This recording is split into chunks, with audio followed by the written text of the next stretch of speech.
นอนแล้วตัวยีตลาดคนสวรรค์สังขวเลยอ่ะ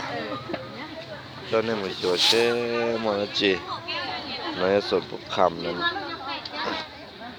ตุกซอดอในรถสลับ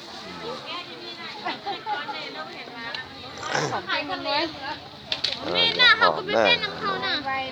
พ่อถึงเขาเบลจ่าเนี่ยตลาดของธรรมศาสตร์ซึ่งเดี๋ยวเราก็จะตกกู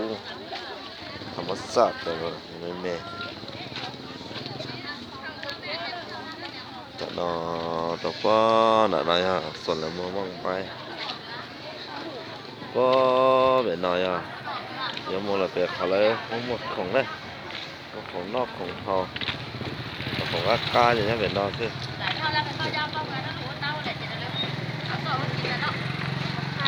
ใช้เช่จากอะไรมันจี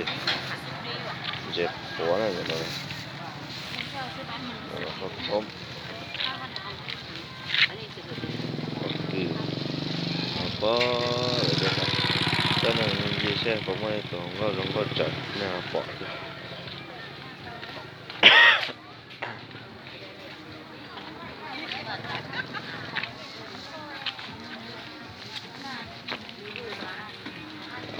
กินหลอกกินกิโลเนี่ยอันนี้ก็เป็นน้อยเช่ไหมจีแล้วป้ามาก็มันเอามันก็มาขึ้นไว้ก็ไม่บอก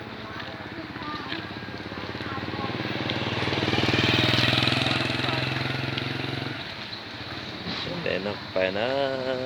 ก็จะนี่มันใช่พอเป็นตลาดล่อเป็นน้อยเช่ไม่มาจีอะไรเป็นน้อยนะ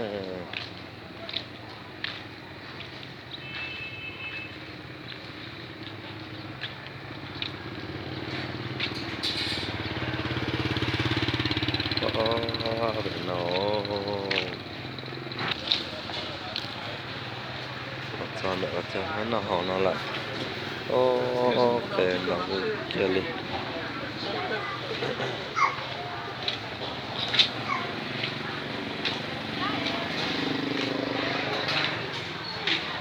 น้องนั้นเปิดนั้นก็คุ้นแน่เลยนะ